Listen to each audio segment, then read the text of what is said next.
प्रधानमंत्री एक बार फिर रेडियो के जरिए जनता से होंगे रूबरू। 11 बजे करेंगे मोदी रेडियो पर मन की बात। देवेंद्र फडणवीस मुख्यमंत्री बने के बाद आज पहली बार पहुंचेंगे अपने गृह नगर नागपुर में। फडणवीस के भव्य स्वागत की तैयारी। दिग्विजय सिंह के बयान से टीम राहुल नाराज। 15 युवा सचिवों ने की मुलाकात करके जताई नाराजगी। बयान से राहुल को हुआ नुकसान।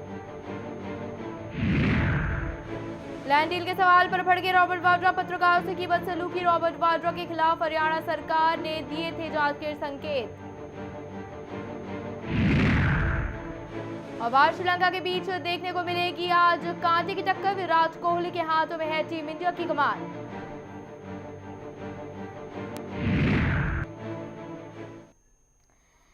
नमस्कार, रिपोर्टर 24x7 में आपका स्वागत है और मैं हूं आपके साथ प्रियंका उपाध्याय। बुलेटिन की शुरुआत करते हैं। प्रधानमंत्री नरेंद्र मोदी आज दूसरी बार रेडियो के माध्यम से लोगों से अपने मन की बात करेंगे। प्रधानमंत्री ने मन की बात कहने का सिलसिला पिछले महीने 3 अक्टूबर को शुरू किया था। उस दिन उन्होंने ये कहा था कि बातचीत का ये क्रम हम आगे भी जारी रखेंगे और हर महीने 2 या कम से कम एक बार तो सही लेकिन बात जरूर करेंगे। वो समय निकालकर आकाशवाणी के सभी चैनलों में और विभिन्न निजी रेडियो चैनल्स ने मन की बात का प्रसारण किया था। प्रधानमंत्री नरेंद्र मोदी ने लोगों से सुशासन और अन्य मुद्दों पर उनके विचार भी मांगे थे और ये भी कहा था कि उनमें से कुछ को वो अपने अगले कार्यक्रम में साझा भी करेंगे। प्रधानमंत्री ने उसके बाद मिले सुझावों और टिप्पणियों की सराहना भी की थी। उन्होंने गत बुधवार को इस संबंध में कहा था कि आपके द्वारा साझा किए गए विचारों, गहन सोच और दिलचस्प किस्सों को पढ़कर उनको काफी खुशी हो रही है। उन्होंने ये भी कहा कि स्वच्छ भारत अभियान, कृषि, सिंचाई के मुद्दे, महिला सशक्तिकरण और कौशल पूर्ण भारत समेत विभिन्न मुद्दों पर उन्होंने लोगों के कई तरह के विचार सुने और प्रधानमंत्री की मन की बात का प्रसारण आकाशवाणी और अन्य रेडियो चैनल्स पर रविवार 11 बजे यानी आज के दिन 11 बजे किया जाएगा। प्रधानमंत्री नरेंद्र मोदी आज दूसरी बार आकाशवाणी के जरिए अपने मन की बात लोगों तक रखेंगे, लोगों से रूबरू होंगे और लोगों के जो किस्से हैं उनको भी साझा करेंगे।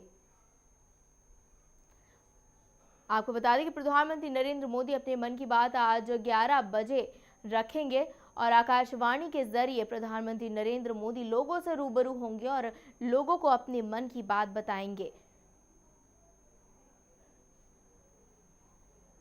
प्रधानमंत्री नरेंद्र मोदी ने 3 अक्टूबर को भी अपने मन की बात आकाशवाणी के जरिए लोगों से की थी और पहली बार वो जनता से आकाशवाणी के थ्रू, रेडियो के थ्रू आपको बता दें कि वो जुड़े थे और लोगों से उन्होंने अपने मन की बात कही थी।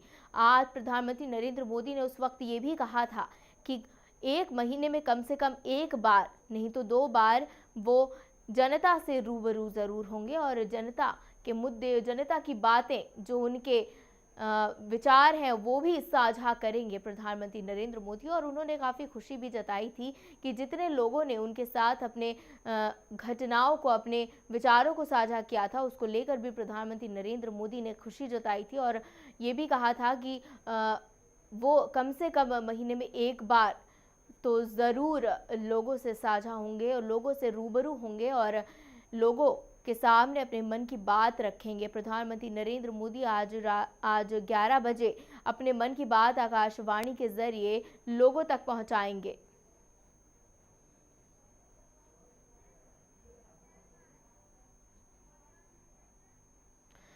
कांग्रेस महासचिव दिग्विजय सिंह इस बार कांग्रेस के नेताओं के निशाने पर ही आ गए हैं। कांग्रेस सूत्रों से बड़ी खबर आ रही है।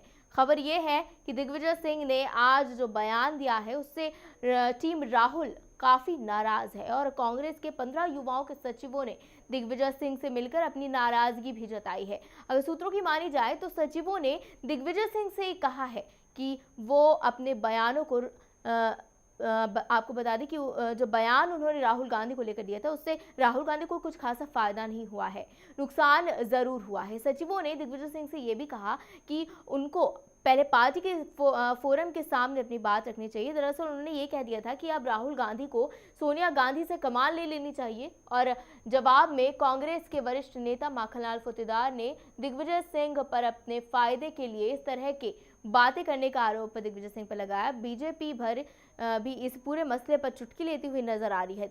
दिग्विजय सिंह से टीम राहुल काफ़ी खासी नाराज़ है। 15 युवा सचिवों की जो टीम थी वो दिग्विजय सिंह के पास पहुंची थी और दिग्विजय सिंह से उन्होंने कहा था कि जिस तरह के आप बयान दे रहे हैं राहुल गांधी को लेकर, वो बयान जो है उसे राहुल गांधी को कुछ फ़ायदा नहीं होगा, लेकिन राहुल गांधी को उससे नुकसान ज़रूर हुआ है। जिस तरह से नेतृत्व को लेकर सवाल उठाए हैं दिग्विजय सिंह राहुल गांधी पर, उन्होंने कहा है कि सोनिया गांधी को नेतृत्व की कमान अपने हाथों में ले लेनी चाहिए। और जिस तरह से राहुल गांधी के नेतृत्व पर सवाल खड़े किए जा रहे हैं लगातार, आपको बता दें कि बीजेपी को भी एक मौका मिल गया है तंग कसने का कांग्रेस पर। और कांग्रेस में जिस तरह से अंदरूनी उठापटक चल रही है और अंदरूनी कलह है जो है वो निकलकर सामने आ रहा है और नेतृत्व को लेकर जो सवाल लगातार खड़े हो रहे, कभी पी चिदंबरम आपको बता दें, कभी शशि थरूर, तो शीला दीक्षित, कहीं ना कहीं जो बयान है वो निकलकर सामने आ रहे हैं, जो मन की बातें हैं वो निकलकर सामने आ रही हैं। दिग्विजय सिंह ने भी इस तरह का बयान दिया जिससे राहुल की टीम खासी नाराज है, कार्यकर्ता काफ़ी नाराज है। 15 सचिवों की टीम दिग्विजय सिंह के पास मुलाकात के लिए पहुंची। अपनी नाराजगी जाहिर करने के लिए 15 सचिवों की टीम दिग्विजय सिंह से उन्होंने मुलाकात की और दिग्विजय सिंह से उन्होंने कहा कि राहुल गांधी पर जिस तरह से आपने जो बयान दिया है, राहुल गांधी को इस बयान से ज़रा भी फ़ायदा नहीं है। और जिस तरह से राहुल गांधी को इस बयान से फ़ायदा नहीं, हालांकि नुकसान ज़रूर है राहुल गांधी को उनके इस बयान से। और कहीं ना कहीं अब बीजेपी को भी कांग्रेस पर तंग कसने का एक मौका मिल गया है।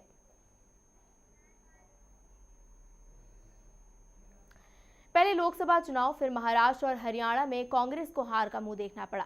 हार की जिल्लत के साथ पार्टी में बदलाव के सुर भी सुलगने लगे हैं। पार्टी में जिसने भी राहुल के खिलाफ बोला उसको पार्टी से निकाल दिया गया। जिस तरह से लोकसभा चुनाव में जिस तरह से बीजेपी ने प्रदर्शन किया, पार्टी को कहीं ना कहीं हाथ धोना पड़ गया था अपनी सीटों से। और कुछ दिन पहले की ही बात हम आपको बता दें कि पी चिदंबरम के जिस तरह के बोल थे कांग्रेस को लेकर, वो कांग्रेस के खेमे में एक चिंगारी तो जरूर सुलगी थी। लेकिन अब पार्टी के महासचिव दिग्विजय सिंह ने भी राहुल गांधी के पालनहार बनते हुए वो नजर आ रहे थे।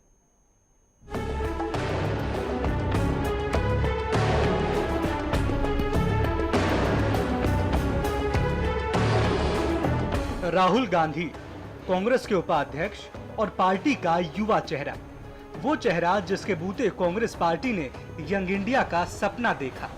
लेकिन लोकसभा चुनावों के बाद अब ये तस्वीर बदल चुकी है। अब राहुल आलोचनाओं से घिरे हैं।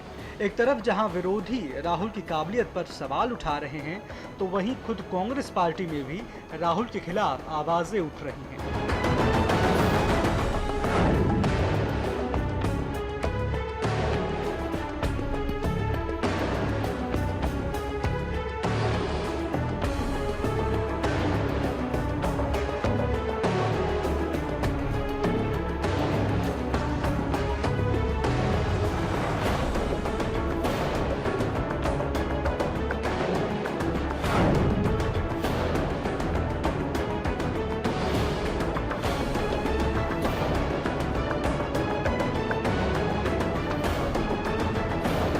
आखिर ये समझने की जरूरत है कि कांग्रेस में ऐसा क्यों हो रहा है।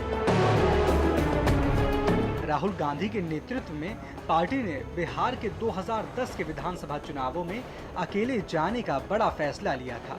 लेकिन राहुल का ये एक्सपेरिमेंट गलत साबित हुआ और राज्य में कांग्रेस पूरी तरह से हार गई। इसके बाद 2012 में हुए यूपी विधानसभा चुनावों की कमान भी राहुल को ही सौंपी गई। इन चुनावों में भी राहुल का कोई करिश्मा नहीं चल पाया और पार्टी को एक और शिकस्त मिली। सियासत की नजर से यूपी और बिहार बेहद अहम राज्य हैं और इनमें कांग्रेस के बुरे प्रदर्शन से राहुल की सियासी समझ पर सवाल उठने लगे। पार्टी में निराशा इतनी बढ़ गई कि कांग्रेस का एक बड़ा हिस्सा प्रियंका गांधी को सक्रिय राजनीति में लाने की मांग करने लगा। लेकिन इस मांग को अनसुना करते हुए पार्टी ने राहुल के कद में कोई कमी नहीं की। मगर इस बार पार्टी के नेतृत्व पर किसी और ने नहीं बल्कि कांग्रेस के ही बड़े नेता पी चिदंबरम ने प्रश्न चिन्ह लगा दिया है।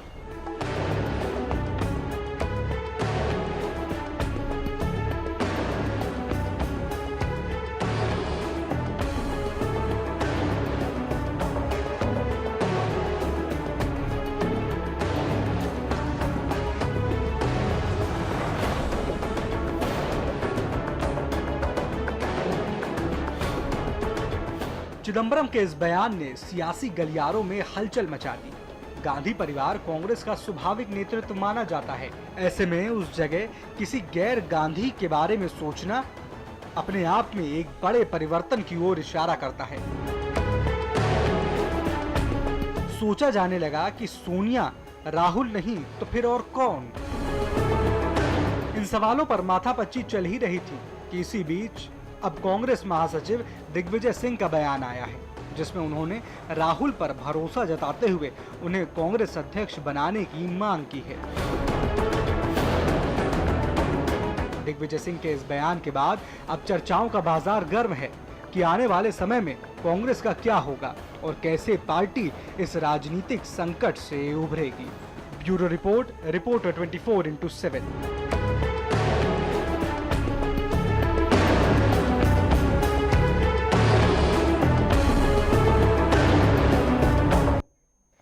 तो देखा आपने कांग्रेस में किस तरह से नेतृत्व परिवर्तन की जो मांग है वो लगातार तेज हो रही है। जो खास चेहरे हैं, जो बड़े चेहरे हैं, वो भी अब कांग्रेस में नेतृत्व परिवर्तन की मांग कर रहे हैं। खैर, खबरों में बढ़ते हैं आगे, बात करते हैं सोनिया गांधी के दामाद रॉबर्ट वाड्रा की। रॉबर्ट वाड्रा आज अपना आपा उस वक्त खो बैठे जब उनसे जमीनी सौदे के बारे में सवाल पूछा गया। दिल्ली के अशोक होटल में जिम के कार्यक्रम में आए हुए रॉबर्ट वाड्रा एक न्यूज एजेंसी के पत्रकार से हरियाणा के जमीनी सौदे पर जब उस पत्रकार ने रॉबर्ट वाड्रा से सवाल पूछा तो वाड्रा ने पलट कर जवाब देते हुए कहा कि आर यू सीरियस। इसके बाद जब उन्होंने ये कहा कि आप सही आदमी नहीं हैं जिन्हें मैं इस सवाल का जवाब दूं, वहीं पत्रकार ने जब वापस से इस पूरे मामले पर उनसे सवाल पूछा तो उन्होंने माइक को झटका दे दिया। तो वहीं रॉबर्ट वाड्रा के सिक्योरिटी ऑफिसर ने कैमरामैन से कैमरा बंद करने के लिए भी कहा। इतना ही नहीं, वाड्रा ने रिपोर्टर को अपशब्द भी कहे। आपको ये भी बता दें कि हरियाणा में जमीनी सौदे को लेकर लगातार कांग्रेस पर आरोप पे प्रत्यारोप लग रहे हैं, लेकिन डीएलएफ लैंड डील को लेकर वाड्रा पर जांच की तलवार लटक रही है। हालांकि हालिया में ही हुए विधानसभा चुनाव में बीजेपी ने इस पूरे मुद्दे को जोरों शोरों से भी उठाया था। वहीं बीजेपी पूर्ण बहुमत की सरकार बनने के बाद से ही राज्य में हुए जमीनी सौदे को लेकर जांच की बात लगातार कही जा रही है। अब रॉबर्ट वाड्रा से जब ये सवाल पूछा जा रहा है कि उनके ज़मीनी जांच को लेकर जब सवाल उनसे पूछा गया तो रॉबर्ट वाड्रा उस रिपोर्टर पर भड़क गए, उस रिपोर्टर को धक्का दिया, उस रिपोर्टर का माइक धकेल दिया और अपशब्द भी कहे। हालांकि जो सिक्योरिटी है रॉबर्ट वाड्रा की, उन्होंने कैमरामैन को कैमरा ऑफ करने के लिए भी कहा। जिस तरह से रॉबर्ट वाड्रा ने मीडिया से बदसलूकी की, सवाल पूछा था रिपोर्टर ने जमीनी सौदे पर रॉबर्ट वाड्रा से और सवाल पूछने के बाद भड़क गए रॉबर्ट वाड्रा। आपको बता दें, विधानसभा चुनाव में जिस तरह से हरियाणा में बीजेपी ने कांग्रेस को शिकस्त दी, उसके बाद जो जमीनी मुद्दा है, खैर बीजेपी ने इस जमीनी मुद्दे को काफी जोर शोर से इस विधानसभा चुनाव में उठाया था और जिस तरह से अब सरकार बनने के बाद से जब जांच की तलवार रॉबर्ट वाड्रा के सिर पर लटक रही है, उसके बाद झंझलाहट में रॉबर्ट वाड्रा ने उस रिपोर्टर को धक्का दे दिया। सवाल पूछने पर रॉबर्ट वाड्रा भड़क गए और उसको धक्का देकर अपशब्द का प्रयोग भी किया। आपको बता दें कि आज रॉबर्ट वाड्रा एक जिम के कार्यक्रम में पहुंचे थे और आपको बता दें कि रॉबर्ट वाड्रा से सवाल पूछे जाने पर रॉबर्ट वाड्रा किस कदर से भड़क गए। अब हालांकि हरियाणा में अब डीएलएफ जमीन घोटाले मामले पर जो जांच है वो अब शुरू कर दी जाएगी और हरियाणा में बीजेपी की सरकार बनने के बाद से साफ ये निर्देश दे दिए गए थे कि अब जितने भी जमीनी घोटाले हैं उन सबकी जांच दोबारा से शुरू की जाएगी। अब रॉबर्ट वाड्रा की जो मुश्किलें हैं वो बढ़ गई हैं, तलवार उनके सर पर लटक रही है और तलवार जब लटक रही है उनके सर पर तो झुंझलाहट में जब रिपोर्टर ने सवाल पूछा तो उसके सवाल पर भड़के हुए नजर आए रॉबर्ट वाड्रा, उसके माइक को पीछे धकेल दिया। आपको बता दें कि मीडिया कर्मी से इस तरह की बदसलूकी रॉबर्ट वाड्रा ने की और मीडिया कर्मी से जो सिक्योरिटी है रॉबर्ट वाड्रा की, उस सिक्योरिटी ने भी ये कहा कि अपने कैमरास को बंद कर लीजिए। जिस तरह से रॉबर्ट वाड्रा झंझलाहट में एक रिपोर्टर के सवाल पर भड़के मीडिया कर्मी से बदसलूकी की, रॉबर्ट वाड्रा ने उसके माइक को धक्का दे दिया और आपको बता दें कि एक जिम के कार्यक्रम में रॉबर्ट वाड्रा पहुंचे थे और एक सवाल पूछा था रिपोर्टर ने जमीनी सौदे मामले से जुड़ा हुआ और उस सवाल को सुनते ही रॉबर्ट वाड्रा भड़क गए और उन्होंने ये कहा कि आर यू सीरियस, क्या आप वो सही आदमी हैं जिन्हें मैं इस सवाल का जवाब दूं। हालांकि इसका मतलब वो मीडिया को इस लायक नहीं समझते कि वो इस सवाल का जवाब मीडिया को दे। उन्होंने साफ ये कहा कि मैं इस सवाल का जवाब देने के लिए आपको सही आदमी नहीं समझता हूं। आपको बता दें कि मीडिया कर्मी से बदसलूकी का ये मामला आज ही का है और आज एक जिम के कार्यक्रम में रॉबर्ट वाड्रा पहुंचे और रॉबर्ट वाड्रा ने रिपोर्टर के सवाल पर भड़ककर उनको पीछे धक्का देकर अपशब्दों का प्रयोग भी किया। चलिए खबरों में बढ़ते आगे। महाराष्ट्र के मुख्यमंत्री बनने के बाद आज पहली बार देवेंद्र फडणवीस अपनी गृह नगर जाएंगे और देवेंद्र फडणवीस के आने को लेकर नागपुर में तैयारियां जोरों शोरों पर चल रही हैं। फडणवीस के स्वागत के लिए बीजेपी कार्यकर्ताओं ने नागपुर को भगवा चोले से पूरी तरह से रंग दिया है। आपको ये भी बता दें कि फडणवीस ने 31 अक्टूबर को महाराष्ट्र के सीएम पद की शपथ ली थी और महाराष्ट्र को तरक्की की राह पर ले जाने के लिए जनता से वादा भी किया। फडणवीस नागपुर से 4 बार मेयर भी रह चुके हैं। अब वो अपने गृह नगर नागपुर में जाएंगे और पूरी तरह से नागपुर को सजा दिया गया है। फडणवीस जब आ जाएंगे तो पूरी तरह से नागपुर भगवा रंग में रंगा हुआ नजर आएगा उनको और कई बार नागपुर से वो जीत चुके हैं, जीत हासिल कर चुके हैं और आज अपने गृह नगर जाएंगे देवेंद्र फडणवीस। और जिस तरह से चुनाव में, महाराष्ट्र विधानसभा चुनाव में जिस तरह से प्रदर्शन किया है देवेंद्र फडणवीस ने, अब मुख्यमंत्री पद ग्रहण करने के बाद आज वो पहली बार अपने गृह नगर जाएंगे और उनके जो स्वागत की तैयारियां हैं वो जोरों शोरों पर चल रही हैं। सुरक्षा के कड़े इंतजाम किए गए हैं। नागपुर आज पहुंचेंगे देवेंद्र फडणवीस और अपने गृह नगर जाएंगे देवेंद्र फडणवीस। आपको बता दें कि पूरी तरह से भगवा रंग में नागपुर को रंग दिया गया है। आज देवेंद्र फडणवीस के स्वागत की जोर शोर से तैयारियां की जा रही हैं और देवेंद्र फडणवीस आज पहली बार मुख्यमंत्री शपथ लेने के बाद पहुंचेंगे आज नागपुर।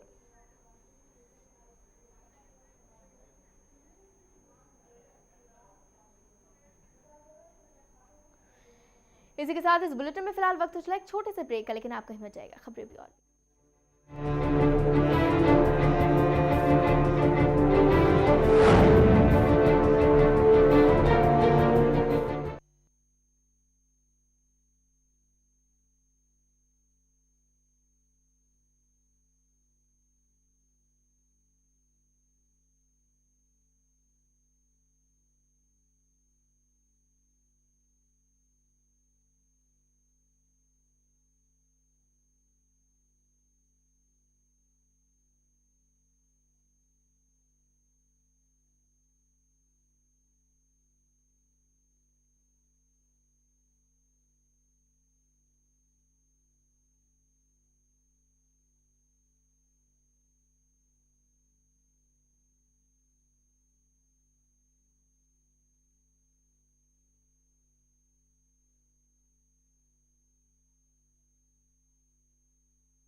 है आपका स्वागत है रिपोर्टर 24/7 में। खबरों के सिलसिले को बढ़ाते हैं आगे। मुजफ्फरनगर एसपी कार्यालय में उस वक्त हंगामा खड़ा हो गया जब एसपी की बैठक में कार्यकर्ता ने जिलाध्यक्ष को चूड़ियां भेंट कर दी।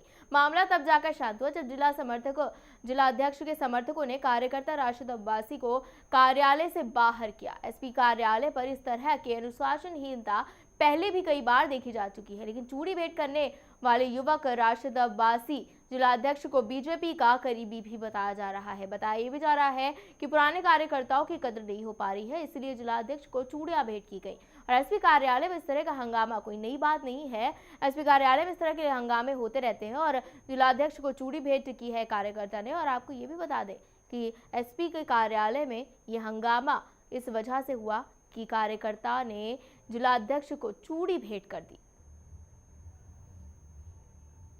आपको बता दें कि मुजफ्फरनगर एसपी कार्यालय में हंगामा खड़ा हो गया और कार्यकर्ता के जिलाध्यक्ष को चूड़ी भेंट करने का ये पूरा मामला था। और जब तक मामला शांत होने की बात की जाए तो मामला शांत उस वक्त हुआ जब जिलाध्यक्ष ने उस कार्यकर्ता को बाहर निकाल दिया।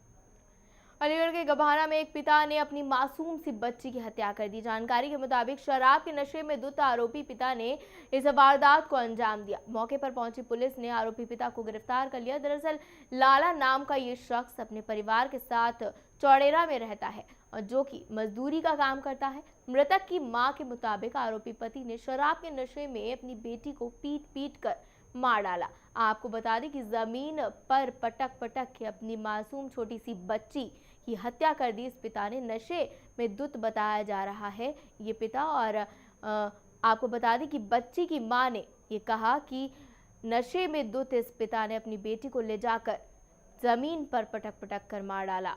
अलीगढ़ का ये पूरा मामला है और एक मजदूर पिता ने अपनी बेटी को जमीन पर पटक कर मार डाला। नशे में धुत इस पिता ने अपनी बेटी की हत्या कर दी।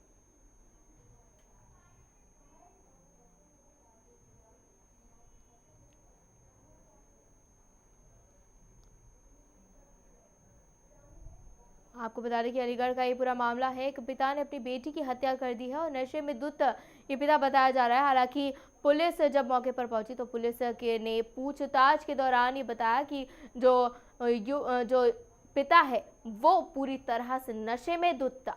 नशे में धुत वो अपनी बेटी को बाहर ले गया और अपनी बेटी को जमीन पर पटक कर उसकी हत्या कर दी। फतेहपुर में चांदपुर को आदर्श गांव बनाने की कवायदें तेज हो गई हैं। चांदपुर को आदर्श गांव बनाने को लेकर जहां एक युवक ने सुसाइड नोट लिखकर खुदकुशी कर ली, वहीं दूसरे युवक ने भी पानी की टंकी पर चढ़कर खुदकुशी करने की धमकी दी। दरअसल इस गांव के लोग काफी समय से चांदपुर को आदर्श गांव बनाने की मांग कर रहे हैं, लेकिन जिला प्रशासन की तरफ से उनकी मांगों की ओर ध्यान नहीं दिया जा रहा है, जिससे आहत होकर एक युवक ने तो अपनी जीवन लीला ही समाप्त कर ली और दूसरे युवक ने आदर्श गांव घोषित किए जाने की मांग न माने जाने पर पानी की टंकी पर चढ़कर कूद जाने की धमकी दी। दोनों घटनाओं से पूरा का पूरा प्रशासन जो है वो सख्ते में आ गया है और जिस तरह से लगातार मांग की जा रही थी कि इस गांव को आदर्श गांव बनाया जाए, लेकिन उसके बावजूद भी जो प्रशासन है वो इनकी इस मांगों पर ज़्यादा ध्यान नहीं दे रहा था। और जिस तरह से ये दोनों घटनाएं हुई हैं, प्रशासन जो है अब सख्ते में आ गया है। फतेहपुर में चांदपुर गांव को आदर्श गांव बनाने की जो मांग है वो लगातार तेज हो गई है। जहां जो चांदपुर के लोग हैं, जो वहां के रहने वाले निवासी हैं, वो परेशान हैं। और अब ये हुआ कि हमारी जो सांसद जी निरंजन ज्योति थी, उन लोगों ने घोषणा कर दी कि हमारा गांव जो है आदर्श हो गया। किसी का कारणवश ये गांव को जो है निरस्त किया गया। इसी कारण से गांव में आवेश उठने लगा। इसी से उसने संकल्प लिया बस स्टैंड में आकर के 10 बजे तक अपना ऐसे भूख प्यास सब लोगों को बता कर गाँव को कहता रहा। गाँव के लोग नहीं सुन पाए, फोर्स नहीं सुना, कानून नहीं सुना, सीधे जाके टंकी पे चढ़ गए अपने आक्रोश से, अपने मन से। इसके बाद ये जो व्यक्ति जिसकी एक घटना हुई तो ये व्यक्ति बेचारा रात भर यहाँ रहा। सुबह में ये सब देख करके सुन करके कि अखबार में यहाँ निकल आया कि हमारा गांव आदर्श हो चुका। किसी कारणवश उसमें अभी सिचुएशन सही नहीं आया, किसी को पढ़ करके अपनी आत्महत्या कर ली। सर ये वहीं रामपुर के मोरी गेट के पास कैदियों से भरी बस पलट गई और इस हादसे में 2 पुलिसकर्मी गंभीर रूप से घायल हो गए हैं। घायलों को जिला अस्पताल में भर्ती भी करवाया गया है। जानकारी के मुताबिक इस बस में 41 कैदी सवार थे और पुलिस का ये भी कहना है कि स्टैंडिंग लॉक होने की वजह से ये हादसा हुआ है और कैदियों से पूरी की पूरी भरी बस जो थी वो पलट गई। 42 कैदी इसमें सवार थे। 2 पुलिसकर्मी इस घटना में घायल हो गए हैं, गंभीर रूप से घायल हो गए हैं। रामपुर से बस ये जा रही थी और 42 कैदी इस बस में सवार थे। 2 पुलिसकर्मी इस पूरी घटना में गंभीर रूप से घायल हो गए हैं। पूरी की पूरी बस पलट गई थी।